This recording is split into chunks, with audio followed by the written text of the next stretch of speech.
के इस मंच पे आप सभी बच्चों का स्वागत करती हूँ।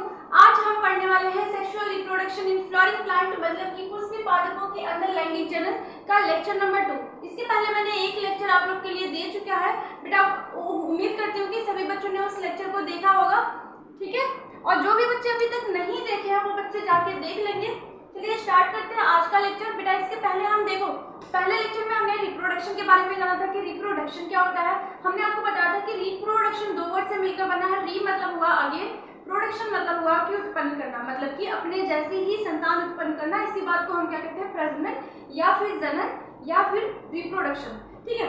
फिर हमने आपको बताया था कि रिप्रोडक्शन जो होता है, रिप्रोडक्शन दो प्रकार से होता है। एक होता है अलैंगिक जनन, एक होता है अलैंगिक जनन। क्या?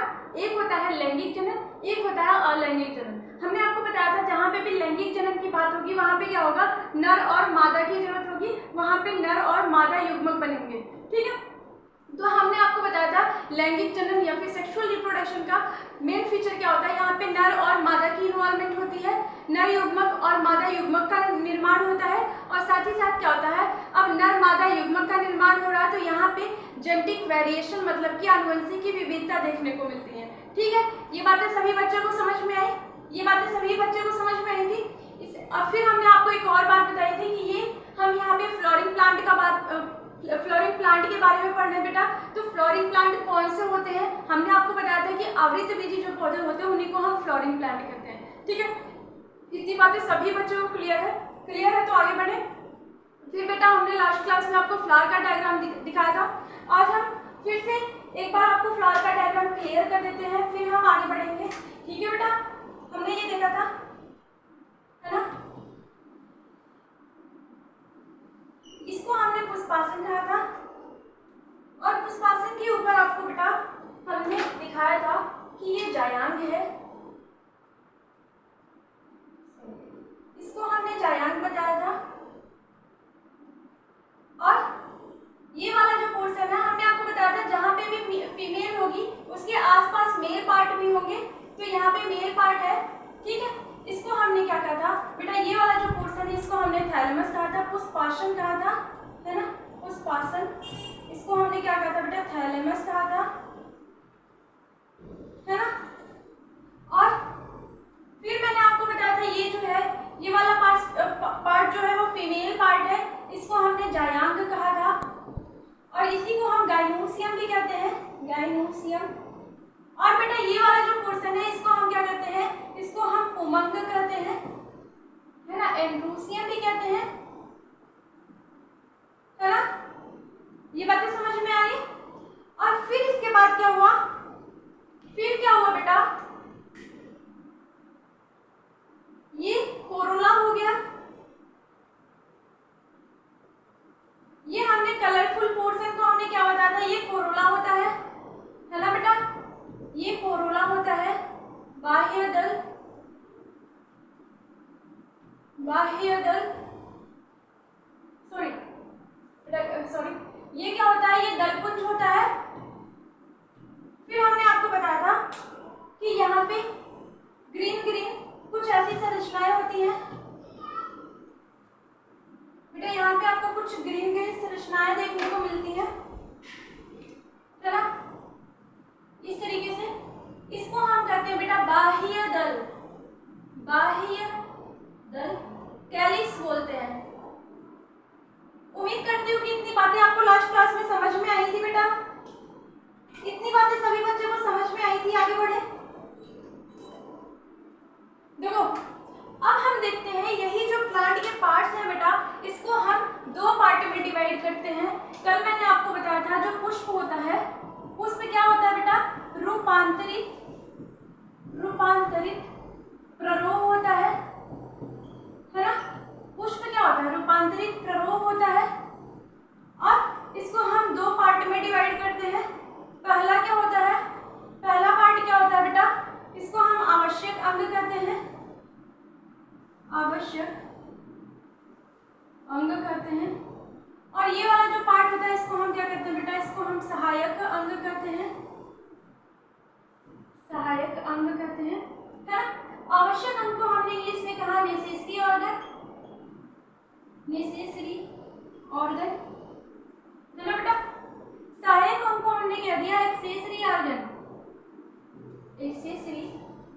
ऑर्गन। अब देखो आवश्यक को हम आवश्यक क्यों कहते हैं, बिकॉज ये क्या करते हैं, डायरेक्ट सेक्सुअल रिप्रोडक्शन में पार्टिसिपेट कर रहे हैं। इस चैप्टर के अंदर हम सेक्सुअल रिप्रोडक्शन पढ़ रहे हैं, इस चैप्टर के अंदर हम लैंगिक जनन पढ़ रहे हैं। तो आवश्यक हमने क्यों कहा, क्योंकि ये डायरेक्ट क्या कर रहे हैं, लैंगिक जनन में पार्टिसिपेट कर रहे हैं, इसीलिए हमने इसको आवश्यक अंग कहा। बेटा सहायक अंग जो होते हैं ये क्या करते हैं, ये एक्सेसरी ऑर्गन होते हैं, और ये क्या करते हैं, ये सहायक अंग को प्रोटेक्शन, सुरक्षा या फिर इसकी मदद करते हैं। ठीक है, और मदद किस तरीके से करते हैं अभी हम आपको आगे बताने वाले हैं। बेटा आवश्यक अंग के अंदर दो ऑर्गन्स आते हैं, पहला आता है आपका जायांग और दूसरा आता है पुमंग। ठीक है, जायांग को हम हिंदी में, इंग्लिश में कहते हैं बेटा गाइनोशियम, और पुमंग को कहते हैं एंड्रोसियम।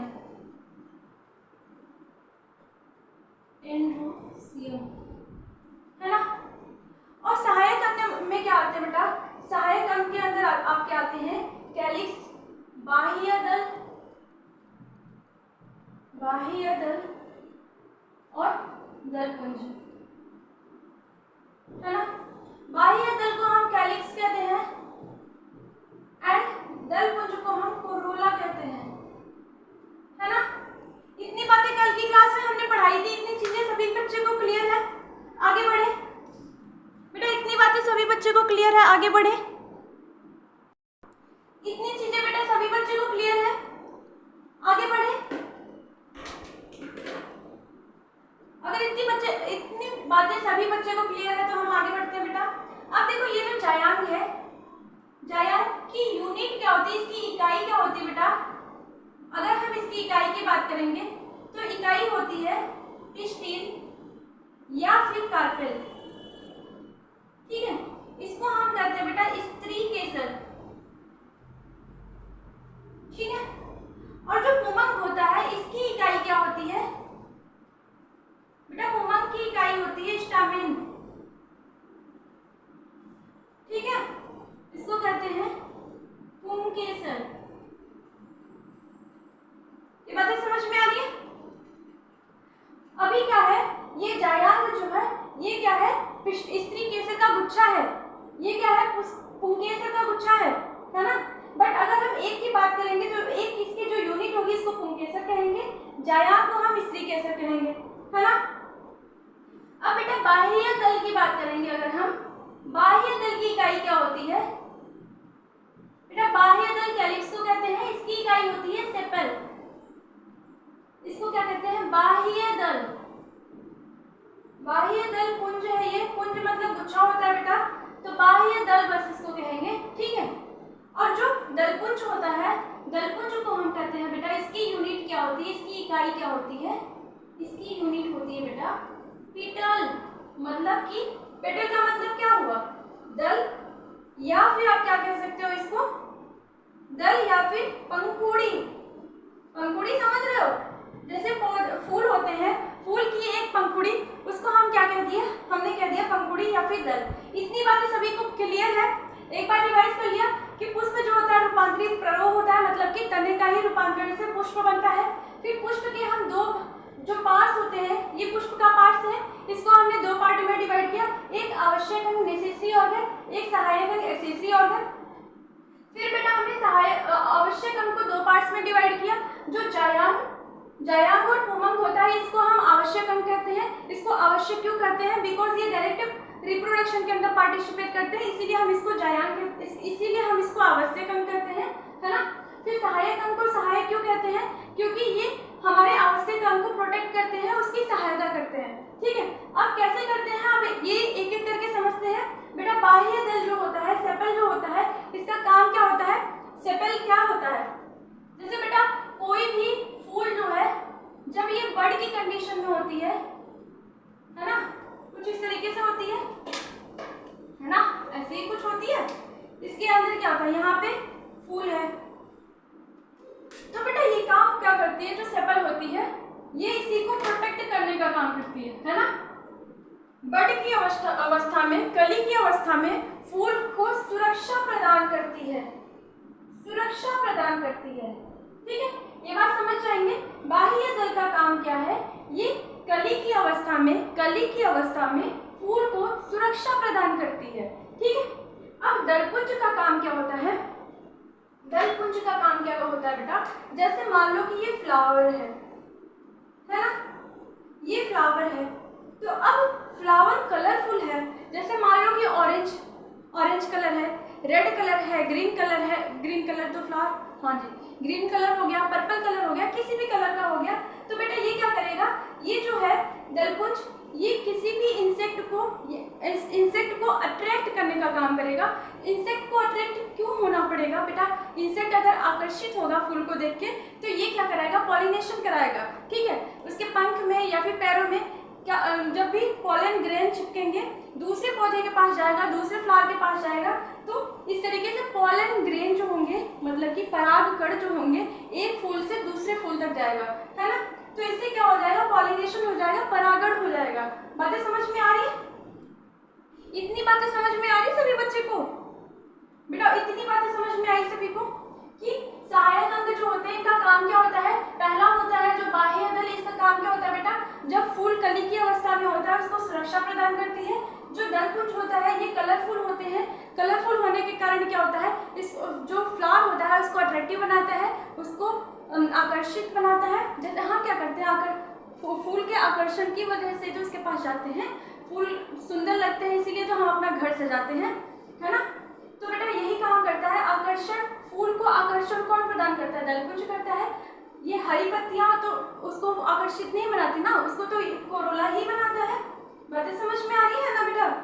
फिर बाह्य दल का काम क्या होता है? ये सुरक्षा प्रदान करती है, इसीलिए ये बहुत ज्यादा जरूरी है, बट इसको हम आवश्यक नहीं कहते। आवश्यक हमने किस बेसिस पे कहा है बेटा? आवश्यक हमने जो सेक्सुअल रिप्रोडक्शन के अंदर पार्टिसिपेट कर रही है उसके बेसिस पे हमने आवश्यक और सहायक डिसाइड किया है ना। पर ये भी आवश्यक पार्ट है। अगर मान लो कि बाह्य दल है ही नहीं, दलपुंज है ही नहीं, तो फूल को के इस पार्ट की क्या जरूरत होगी? अगर मान लो ये पार्ट है बट ये सब पार्ट है नहीं, तो फूल कैसा लगेगा?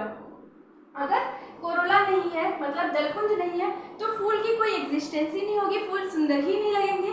अगर मान लो बेटा ये जो हरी हरी वाली बाह्य दल वाला पार्ट है, अगर ये नहीं होगा तो फूल के ये जो पार्ट होते हैं ना, जब बचपन में बहुत ज्यादा सॉफ्ट होते हैं, है ना, तभी क्या होंगे? धूप से जल जाएंगे, तो आगे इनकी ग्रोथ ही नहीं हो पाएगी, है ना। तो क्या होगा? आगे की चीजें इसके अंदर हो ही नहीं पाएंगी। बातें समझ में आ रही बेटा? अब देखो आवश्यक अंग के बारे में डिटेल में पढ़ते हैं। बेटा जो पुमंग होता है, पुमंग के दो भाग होते हैं, ठीक है। एक आपको ऐसे फूला हुआ संरचना देखने को मिलता है, एक ये होता है, इसको हम तंतु कहते हैं, तंतु या फिर तंतु, ठीक है। इसको हम फिलामेंट कहते हैं, ठीक है बेटा। और ये जो फूला हुआ पार्ट होता है इसको हम परागकोश कहते हैं, परागकोश, इसको हम एंथर कहते हैं, ठीक है। ये बात समझ में आ रही? अब बेटा परागकोश जो है ये फूला हुआ संरचना है, तो ऑब्वियस सी बात है कि इसके अंदर कुछ होता है। इसके अंदर क्या होता है अभी हम आगे देखेंगे। कल की क्लास में जब हम ओवरव्यू देख रहे थे तो वहां पे हमने बताया था कि जो नर युग्मक होता है, नर युग्मक को हम क्या कहते हैं? लघु बीजाणु कहते हैं, है ना। तो वही लघु बीजाणु इसके अंदर होते हैं। लघु बीजाणु धानी होती है, मतलब कि लघु बीजाणु कंटेन करने वाली थैलियां होती हैं जिसके अंदर लघु बीजाणु होते हैं, ठीक है। इसीलिए ये फूला फूला संरचना दिखता है, ठीक है बेटा। परागकोश, परागकोश मतलब कोश मतलब कि जैसे सोने चांदी रखे होते हैं तो उसको कोशालय कहते हैं। महल में जब राजा के महल होते थे तो वो कोश कहा जाता था, है ना। तो बेटा वही मतलब यहाँ पे पराग है, इसलिए हमने परागकोश, पराग का घर कह दिया, ठीक है।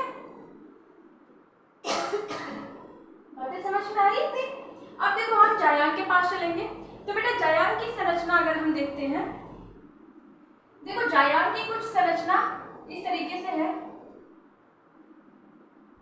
बेटा जायांग की संरचना हम आगे वाले पेज पे देखेंगे जिससे कि अच्छे से समझ में आए आपको। इतनी बातें समझ में आ गई सभी बच्चे को? एक बार आप स्क्रीनशॉट ले लीजिए बेटा, फिर हम आगे बढ़ते हैं।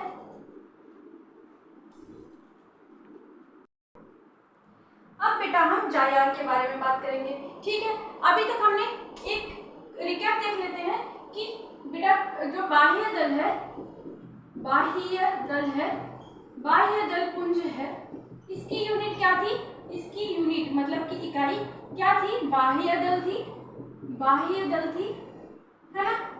फिर जो दल पुंज है, दल पुंज है, इसकी यूनिट क्या है बेटा? दल है या फिर पंखुड़ी है ना, पंखुड़ी है। और फिर बेटा हमने क्या पढ़ा था? इंडोशियम मतलब पुमंग पढ़ लिया है। अगर हम पुमंग की यूनिट की बात करेंगे तो पुमंग की यूनिट क्या है बेटा? पुंकेसर है, पुंकेसर है। और फिर अब हम जायांग की बात कर रहे हैं, ठीक है। जायांग की यूनिट की बात किया था बेटा, तो जायांग की यूनिट क्या थी? स्त्री केसर थी, स्त्री केसर थी, ठीक है। अब हम जायांग की संरचना देखेंगे। क्या देखेंगे बेटा? जायांग की संरचना देखेंगे, ठीक है। अब कहीं पे भी देखोगे तो जायांग की कुछ इस तरीके से संरचना होती है बेटा। ये वाला जो पार्ट होता है इसको हम स्टिग्मा कहते हैं, स्टिग्मा कहते हैं। इस वाले पार्ट को स्टाइल कहते हैं और इस वाले पार्ट को हम ओवरी कहते हैं, इस वाले पार्ट को हम ओवरी कहते हैं। स्टिग्मा को बेटा कहते हैं वर्तिकाग्र, स्टाइल को हम कहते हैं वर्तिका और ओवरी को हम कहते हैं बेटा अंडाशय। अब देखो ये समझ में आ गया कि इसकी संरचना कैसी होती है, पर इनके काम क्या होते हैं बेटा? आपको हमने बताया था कि जो मेल गैमेट होता है मतलब कि नर युग्मक होता है उसको हम क्या कहते हैं? लघु बीजाणु कहते हैं, पोलन ग्रेन के फॉर्म में होता है, ठीक है। और बेटा यही जो लघु बीजाणु है, लघु बीजाणु है, वो क्या करते हैं? वो यहाँ पे आके गिरेंगे, ठीक है। ये फीमेल पार्ट है, तो फीमेल पार्ट की स्टिग्मा पे, स्टिग्मा क्या होता है? एक लैंडिंग प्लेटफॉर्म होता है, लैंडिंग प्लेटफॉर्म होता है। अब इसका मतलब क्या हुआ कि यहाँ पे लैंडिंग का मतलब होता है बेटा गिरना, ठीक है। प्लेटफॉर्म मतलब कि कुछ प्लेटफॉर्म जैसा है जिसके ऊपर गिरने का काम कर रहा है। तो ये बातें समझ में आ रही? इसके ऊपर गिर रहा है मतलब कि इसके ऊपर बहुत सारे पॉलन ग्रेन आएंगे। अब ये स्टाइल से होते हुए कहाँ जाएंगे? अंडाशय के पास जाएंगे, ओवरी के पास जाएंगे और यहीं पे इसका फर्टिलाइजेशन होगा। फर्टिलाइजेशन होने के बाद आगे की प्रक्रिया होगी, फूल फल में चेंज होगा और फिर सीड बनाएगा, है ना बेटा। ये बातें समझ में आ रही सभी को? ये समझ में आ गया कि जायांग की क्या संरचना है। पुंकेसर की भी अभी हमने बता दिया था कि पुंकेसर कुछ इस तरीके से होता है, इसको हम तंतु कहते हैं। ये जो होता है बेटा इसको परागकोश कहते हैं, है ना। ये सारी चीजें आपको समझ में आ गई हैं। और ये होता है संयोजी, संयोजी मतलब कि जुड़ाव, ठीक है बेटा। संयोजी का मतलब होता है जुड़ाव। ये बातें समझ में आ गई है। अब हम पहली चीज स्टार्ट करेंगे पुमंग के बारे में, ठीक है, कि पुमंग क्या होता है। पुमंग के बारे में डिटेल में पढ़ेंगे, ठीक है बेटा। इतनी बातें क्लियर है तो आगे बढ़े।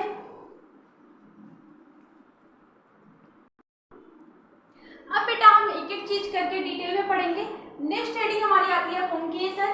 पुंकेसर के बारे में अभी हमने आपको बताया था। पुंकेसर जो होता है क्या होता है बेटा? पुमंग के बारे में पढ़ेंगे, ठीक है बेटा। पुमंग, और पुमंग की जो यूनिट होती है इसको हम क्या कहते हैं? पुंकेसर, है ना।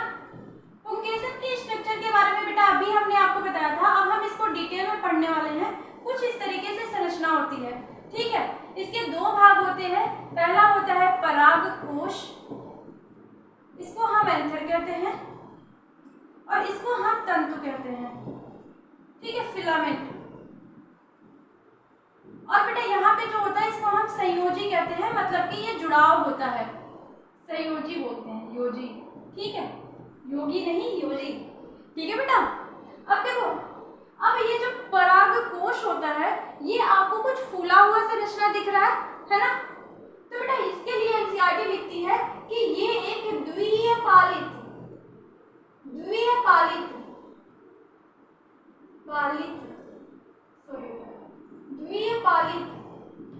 संरचना होती है। द्विपालक का मतलब क्या हो गया बेटा? बाइलोब्ड। अब देखो बाइलोब्ड का मतलब क्या हो गया? ये एक नहीं ये दो है ना। ये दो है इसलिए हमने क्या कह दिया? बाइलोब्ड, दो लोब। अब देखो एनसीईआरटी एक बहुत ये जनरली बाइलोब्ड होता है, जनरली द्विपालित होती है, मतलब कि सामान्यतः द्विपालित होती है। इसका मतलब क्या हुआ बेटा, ये सामान्यतः मतलब कि ऐसा नहीं कि केवल द्विपालित होती है, ये सामान्यतः होती है कि किसी किसी में आपको एक पालित भी दिखती है। जैसे बेटा गुड़हल का फूल जो होता है उस वाले केस में क्या होता है, उसकी जो फैमिली होती है मालवेसी फैमिली, तो मालवेसी फैमिली के अंदर आपको एक लोब दिखेगा, केवल एक लोब दिखेगा, ठीक है, जिसके अंदर आपको चाइना रोज मतलब कि गुड़हल देखने को मिलता है। कॉटन, लेडीज फिंगर, कॉटन मतलब कॉटन आप जानते होंगे, कॉटन, और फिर लेडीज फिंगर भिंडी, इन सारी चीजों के अंदर आपको क्या देखने को मिलती है, मोनोलोब देखने को मिलती है, ठीक है। तो इसका एक्सेप्शन क्या है, इसका एक्सेप्शन क्या है बेटा, मालवेसी फैमिली, मालवेसी फैमिली। ये बातें समझ में आई। अब देखो ये जो परागकोश है, इसको जब हम, ये परागकोश है हमारा, ये जब अपरिपक्व कंडीशन में है, अपरिपक्व अवस्था में है, तो बेटा इसके पास क्या होगा, ये लेयर होगी, ठीक है, एक बाह्य लेयर होगी, एक बाह्य परत होगी, और अंदर कुछ सेल्स होंगे, ठीक है, कुछ इस तरीके से सेल्स होंगे। पर अगर हम परिपक्व कंडीशन में देखेंगे, जब हम परिपक्व कंडीशन में देखेंगे,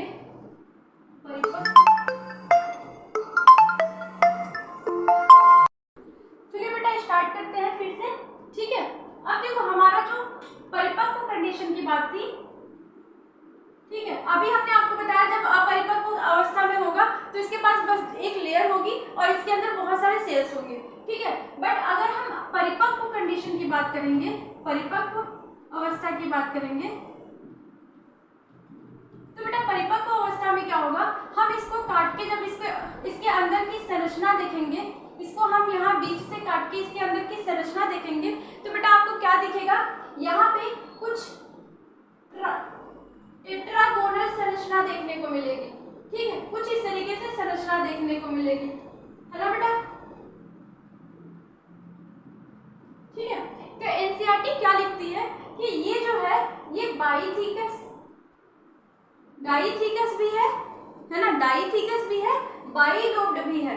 तो हर एक लोब के अंदर जब आप इसको झांक के देखोगे बेटा, ये कुछ इस तरीके से संरचना, ये जो संरचना है हमने इसको काटा तो ये देखो कुछ ऐसी संरचना है, ठीक है, और यहाँ पे ये वाली संरचना जो है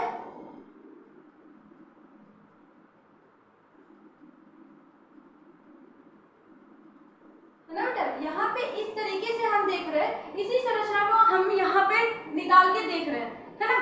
तो हर एक लोब के पास, जैसे एक ये दो लोब हो गए और ये दो थीका हो गए, ठीक है बेटा, ये दो थीका हो गए, मतलब कि अगर हम एक तरफ की बात करेंगे, बस एक लोब की बात कर रहे हैं, तो इसके पास दो थीका है, एक दो, ठीक है। तो ये एनसीईआरटी क्या बोलती है, ये चतुष्कोणी, ये जो संरचना है इसको इसने कहा कि चतुष्कोणी मतलब कि टेट्रागोनल स्ट्रक्चर है। ये कैसी अवस्था है, चतुष्कोणी, चतुष्कोणीय मतलब बेटा टेट्रागोनल, ठीक है, ये चतुष्कोणीय अवस्था है। और ईच लोब के पास हर, ये द्विपालित होता है, द्विपालित, और हर एक लोब के पास दो थीका होती है, दो दो थैलियां होती हैं, द्विपालित होती है। हर एक पाली के पास ईच द्विपालित होती है बेटा, दो लोब होती है, और each lobe has two theca, ठीक है। जैसे मान लीजिए बेटा हम पर्दा लगाते हैं, तो ये पर्दे के इस तरफ की संरचना है, ये पर्दे की इस तरफ की संरचना है, तो हर एक लोब में क्या हो जाएंगे, दो थीका हो जाएंगे, दो कंपार्टमेंट हो जाएंगे, दो चैम्बर हो जाएगा, ठीक है। अब क्या होगा, हर एक थीका के पास, जैसे एक थीका है, ठीक है, तो यहाँ पे क्या होगी, एक एक थैली होगी, ठीक है। तो हर एक लोब के पास दो थैलियां होंगी, तो यहाँ पे क्या होती है, छोटी छोटी थैलियां होती हैं,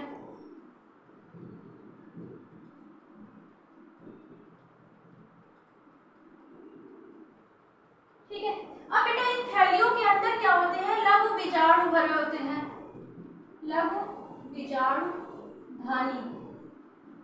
ठीक है, ये क्या होती है, ये जो थैलियां होती है इसके अंदर क्या होते हैं, लघु बीजाणु धानी होती है। धानी का मतलब क्या हो गया बेटा, थैली। तो इस थैली के अंदर मतलब इसको हम क्या कहते हैं, लघु बीजाणु धानी। और बेटा इसके अंदर क्या होती है, लघु बीजाणु भरे होते हैं। ठीक है, लघु बीजाणु,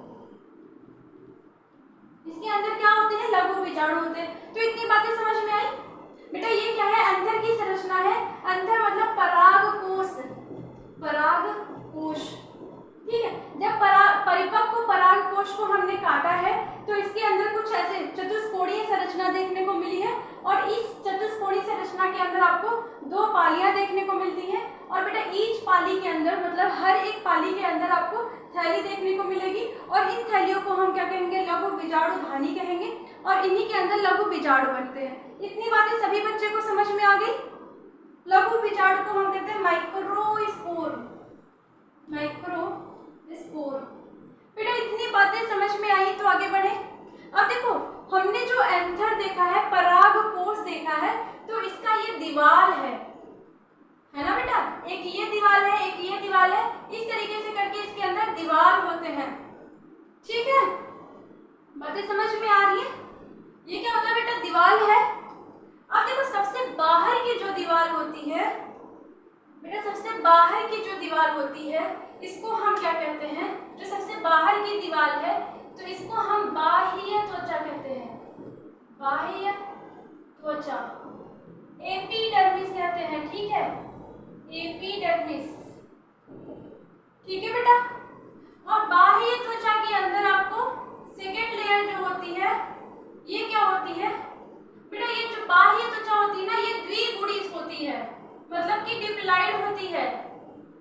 द्विगुणित बेटा, एक गुणित और द्विगुणित आप जानते हैं, क्लास 11th में आपने जब सेल के बारे में पढ़ा था, cell cycle and cell division एक चैप्टर है, तो उसके अंदर आपने एक गुणित द्विगुणित संरचना पढ़ी है। ठीक है, मतलब कि हैप्लॉइड डिप्लॉइड के बारे में आप जानते हो, है ना।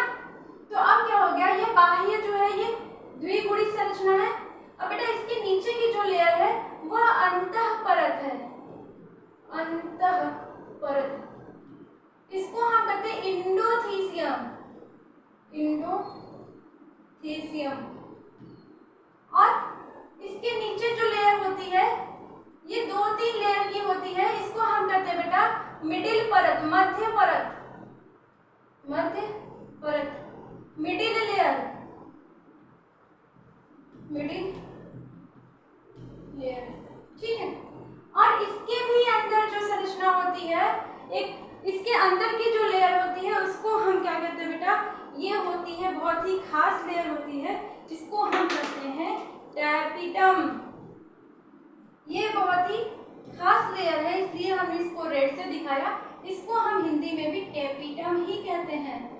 ठीक है, अभी तक की जो थी वो द्विगुणित संरचना थी, इसके अंदर एक सेल था तो इसके अंदर एक एक न्यूक्लियस थे।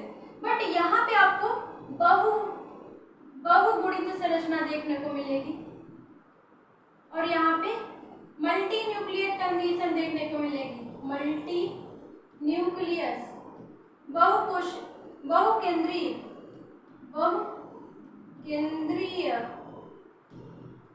न्यूक्लियस। ठीक है, यहाँ पे आपको बहुत सारे न्यूक्लियस देखने को मिलेंगे। ठीक है बेटा, ये बातें समझ में आ गई। अब देखो बेटा ये जो 3 लेयर है, ये जो तीनों लेयर है स्टार्टिंग के, कौन से, ये पहला लेयर था, ये दूसरा लेयर था, ये तीसरा लेयर था। तो बेटा इन तीनों का काम क्या है, ये सुरक्षा प्रदान करती हैं। क्या करती है, सुरक्षा, मतलब कि प्रोटेक्शन प्रोवाइड कर रही है। ठीक है, ये प्रोटेक्शन का काम कर रही है। और क्या करती है, जब एंथर मैच्योर हो जाता है तो प्रस्फुटन का काम करती है। प्रस्फुटन, किसका प्रस्फुटन, पराग कोश का प्रस्फुटन कराती है। प्रस्फुटन। तो एनसीईआरटी क्या लिखती है, बाहर की जो 3 परत होती है ये क्या करती है, ये सुरक्षा प्रदान करती है किसको, लघु बीजाणु धानी को, लघु बीजाणुओं को। और क्या करती है, जब परागकोश मैच्योर हो जाता है, सूख जाता है, तो इसको क्या करती है, प्रस्फुटन, मतलब कि फाड़ती है, तोड़ती है। ठीक है, समझ में आ रहा है? ये काम करती है। और बेटा जो टैपिटम है, टैपिटम का काम क्या होता है? ये सबसे अंदर की परत होती है, सबसे निचली परत होती है, और इसका काम होता है पोषण प्रदान करना, पोषण प्रदान करना। इतनी बातें समझ में आ गई?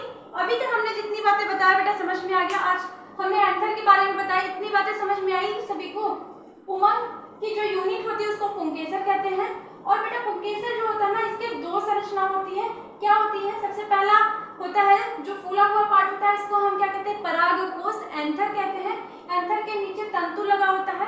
बेटा तंतु जो होता है ना वो इनफर्टाइल मतलब अनिषेचक होता है, ठीक है। इनफर्टाइल होता है मतलब क्या होता है बेटा? इनफर्टाइल होता है, ठीक है। ये किसी भी तरीके से पार्टिसिपेट फर्टिलाइजेशन के अंदर नहीं करता है, ठीक है। ये बातें समझ में आ रही है?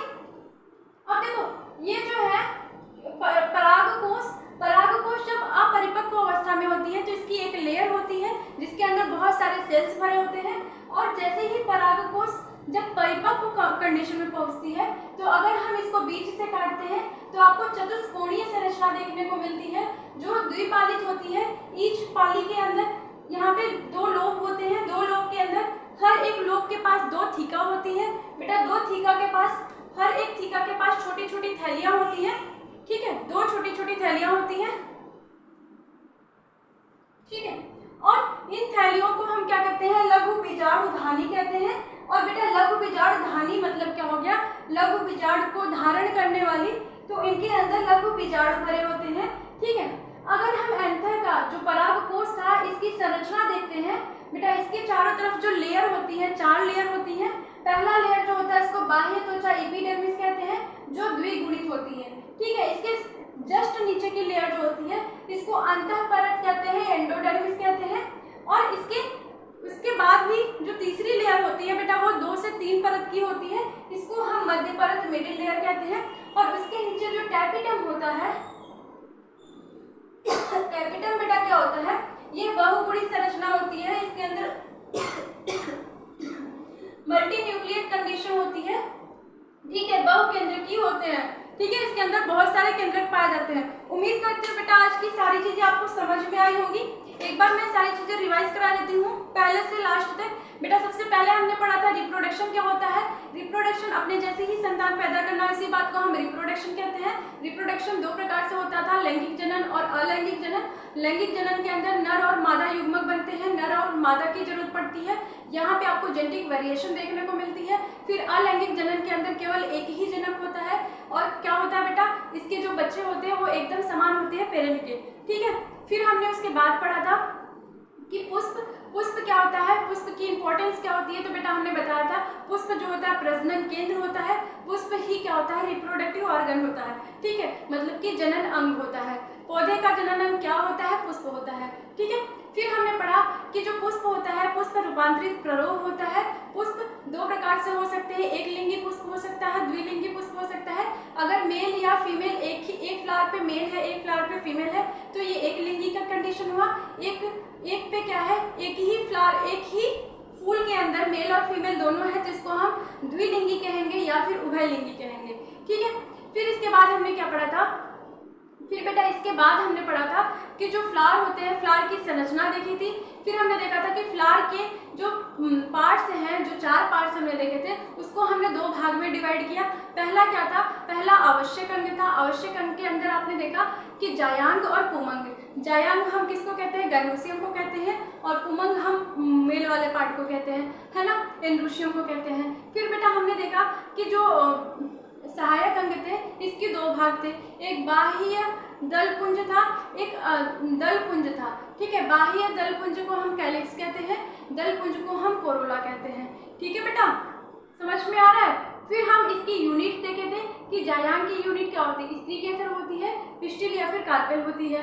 और जो मेल वाला होता है पुमंग जो होता है बेटा, पुमंग की यूनिट जो होती है उसको हम पुंकेसर कहते हैं, स्टामेन कहते हैं। इसके 2 भाग होते हैं, एक होता है एंथर परागकोश और एक होता है फिलामेंट। और जो फीमेल वाला पार्ट था इसके 3 भाग होते थे। वर्तिकाग्र सबसे ऊपर वाला भाग होता था, नली जैसी जो संरचना होती थी इसको हम वर्तिका कहते थे, और सबसे नीचे वाला जो भाग होता था, फूला हुआ भाग होता था, उसको हम अंडाशय कहते थे। ठीक है, फिर हमने देखा था कि जो बाह्य दलपुंज था उसके एक यूनिट की बात करेंगे तो उसको हम सेपल कहेंगे, बाह्य दल कहेंगे। ठीक है, फिर हमने दलपुंज की बात की थी, दलपुंज की बात करेंगे तो इसके यूनिट को हम दल कहेंगे या फिर पंखुड़ी कहेंगे। ठीक है, इसका काम क्या होता है, पंखुड़ी जो होते हैं या फिर दल जो होते हैं, दलपुंज जो होते हैं, ये कलरफुल पोर्शन होते हैं। ये क्या करते हैं, इंसेक्ट को अट्रैक्ट करने का काम करते हैं। फिर हमने सेपल का काम देखा था, कैलिक्स का काम देखा था, ये क्या करता है, कली की अवस्था में फूल को सुरक्षा प्रदान करता है। ठीक है, इतनी बातें समझ गए थे। फिर हमने आज की क्लास में हमने पुमंग के बारे में देखा। पुमंग जो होता है एंड्रोशियम होता है, एंड्रोशियम की जो यूनिट होती है उसको पुंकेसर कहते हैं। पुंकेसर के 2 भाग होते हैं, परागकोश होता है, एंथर जिसे कहते हैं, एंथर प्लस फिलामेंट होता है तंतु। फिलामेंट जो होता है इनफर्टाइल होता है, ये निषेचन में पार्टिसिपेट नहीं करता है। एंथर जो होता है जब अपरिपक्व कंडीशन में, अपरिपक्व अवस्था में होती है तो इसके पास एक बाहर की लेयर होती है, इसके अंदर कुछ ऐसे सेल्स होते हैं। ठीक है, फिर जब परिपक्व अवस्था में एंथर आता है तो बेटा परिपक्व अवस्था में जब हम एंथर को काटते हैं बीच से तो ये क्या, वैसे भी एंथर जो होता है मतलब परागकोश जो होता है ये द्विपालित मतलब कि बाइलोब्ड स्ट्रक्चर होती है, जनरली होती है मतलब कि सामान्यतः होती है। ठीक है, फिर सामान्यतः होती है मतलब कि एक्सेप्शन अगर हम देखते हैं तो मोनोलोब्ड किसमें होती है, मालवेसी फैमिली में। मालवेसी फैमिली किसकी होती है, चाइनारोस की, गुड़हल की फैमिली होती है, जिसके अंदर आपको गुड़हल, कॉटन और लेडीज फिंगर देखने को मिलती है। ठीक है, फिर बेटा हमने एंथर के बारे में देखा था। एंथर क्या होता है, जब हम इसको काट के झांक के देखते हैं तो ये क्या होता है, लेंथ वाइज, मतलब कि हम लेंथ वाइज संरचना जब देख रहे हैं तो ये चतुष्कोणीय टेट्रागोनल संरचना है, द्विपालित है, ईच लोब है 2 थीका, और हर एक थीका के अंदर 2 छोटी छोटी थैलियां होती हैं जिसको हम लघु बीजाणुधानी कहते हैं। और बेटा यही लघु बीजाणुधानी लघु बीजाणु माइक्रोस्पोर का निर्माण करते हैं। ठीक है, इतनी बातें समझ में आई। फिर हमने एंथर की वाल मतलब परागकोश की जब वाल के बारे में बात की थी, दीवार के बारे में बात की थी, तो ये 4 लेयर की बनी होती है। पहला जो लेयर होता है बेटा उसको हम बाह्य त्वचा कहते हैं, एपिडर्मिस कहते हैं, एपिडर्मिस कहते हैं, ये द्विगुणित संरचना होती है। ठीक है, फिर हमने इसके बाद की बात की तो इसको हम अंधा परत कहते हैं, इंडोथीसियम कहते हैं। फिर जो इसके भी अंदर जो लेयर होती है वो 2 से 3 लेयर की होती है, इसको हम मिडिल परत कहते हैं। ठीक है, मिडिल लेयर कहते हैं। ये कितना है, 2 से 3 लेयर की होती है, 2 to 3 लेयर की होती है। ठीक है, फिर बेटा इसके बाद हमने बात की थी टैपिटम, एक बहुत ही खास लेयर होती है जो कि नरुश करती है। किसको नरुश करेगी, इन्हीं लघु बीजाणुओं को। ठीक है, टैपिटम क्या होती है, बहुगुणित संरचना होती है, बहुगुणित संरचना होती है, बहुकेंद्र की संरचना होती है। इतनी बातें समझ में आई। उम्मीद करती हूँ बेटा आपको आज का लेक्चर समझ में आया होगा। किसी बच्चे को कोई डाउट हो तो कमेंट सेक्शन में पूछ सकते हो। And wish you all the best बेटा। ज़्यादा से ज़्यादा बच्चों तक शेयर कीजिए जैसे कि फ्री लेक्चर्स की बेनिफिट ज़्यादा बच्चों तक पहुँच पाए। और जो भी बच्चे नए हैं चैनल को सब्सक्राइब कर ले and press the bell icon, जिससे कि हमारी सारी नोटिफिकेशंस आपको मिल सके। एंड बेटा again wish you all the best, अच्छे से पढ़ाई करते रहिए। Wish you all the best. जय हिंद, थैंक यू।